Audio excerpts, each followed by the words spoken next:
ตอนนี้มาอยู่กับคิตตี้กับรายการ Honda พาม่วนซึ่งวันนี้เราจะพาทุกคนมาเล่นกิจกรรมซึ่งจะเป็นอีกอย่างนั้นเรามาเบิ่งกันเลย เดี๋ยวเราจะมาสำรวจกันเบิ่งว่าเราจะสัมภาษณ์ไผนี่เรามาเจอคนเล่นเกมเราซึ่งเป็นน้องๆสวัสดีสวัสดีให้พวกคนแนะนำตัวเองเลย ซื้อหวานดา ลินดาโอเคมื้อนี้เขามีเกมให้พวกเพื่อนลินเป็นเกมง่ายๆเขาจะให้พวกเพื่อนทายว่าอันนี้เป็นตัวอย่าง เมล ยังโมเมน คือตัวหมอนตัว มัน ไปให้ มันมีขน มันมีขนมันสามารถเอาไปเฮ็ดเป็นแบบเครื่องประดับได้ กระตุ่นบอก โบเป็นการ์ตูนเป็นตัวสัตว์ เสือ โบเอาดักใบก่อนคนงามย้อนแต่งเป็นอย่างไปข้างหน้าขับข้างหน้าของ ไก่ เป็นตัวอย่างอันนี้เป็นตัวอย่าง คนตุ๊กแก ไก่เลย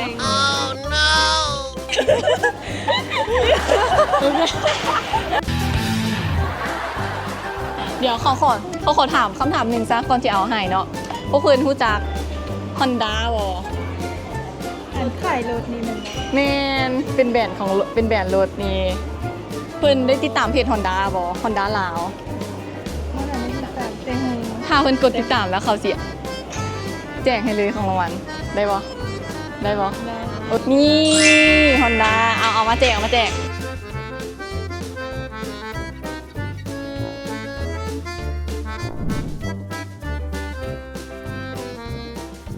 โอเคเราได้ผู้โชคดีอีกแล้วผู้โชคดี โอเคเรามาสัมภาษณ์กันเลยสบายดีโดยให้เนี่ยน้ำตกก่อนเลย ชื่อบุ๋ม ไอ้บุ๋มซื้อไอ้บุ๋มมันบอมื้อนี้เรามีเกมง่ายๆจะมาให้ไอ้ลินได้บอ ครับ เล่าดัง ครับ Okay. อ่ะ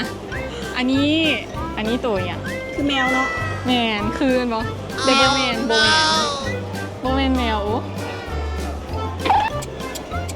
ตัวอะไร ก็ต้องหมักเลี้ยงไว้เห็ดอม หมาหมาเลี้ยงเห็ดอมทั้งหมด กระต่าย กระต่ายอย่างใกล้เป็น ไก่ สีคล้ายๆกระต่ายนะคะอย่าเบ้าอย่าปล่อยจับไม่ปล่อยจับคล้ายไก่กระต่ายเลี้ยงไว้เห็ดอบดอกก็จะมาเห็ดอบ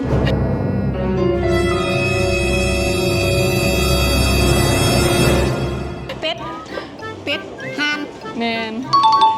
ห่านเหรอ แมนเดี๋ยวเขาเสียเอาให้เบิ่ง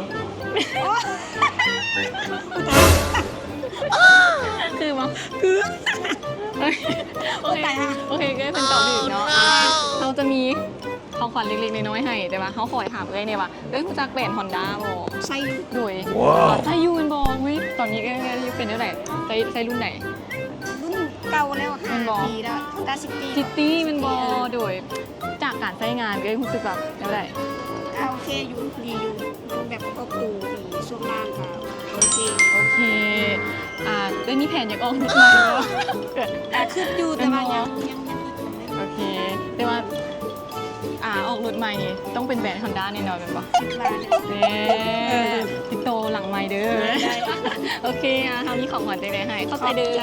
โอเค แล้วตอนนี้เรามาอยู่กับ3สาวงามน่ารักเลยเรามาถามกันแล้วกันเลยสบายดีพวกเพื่อนโดยให้เพื่อนแนะนำตัวทีละคนเลยอะ ซื้อแพนด้า แพนด้าเนาะโดย แคนดี้ แคนดี้วิติดแซ่บเนาะ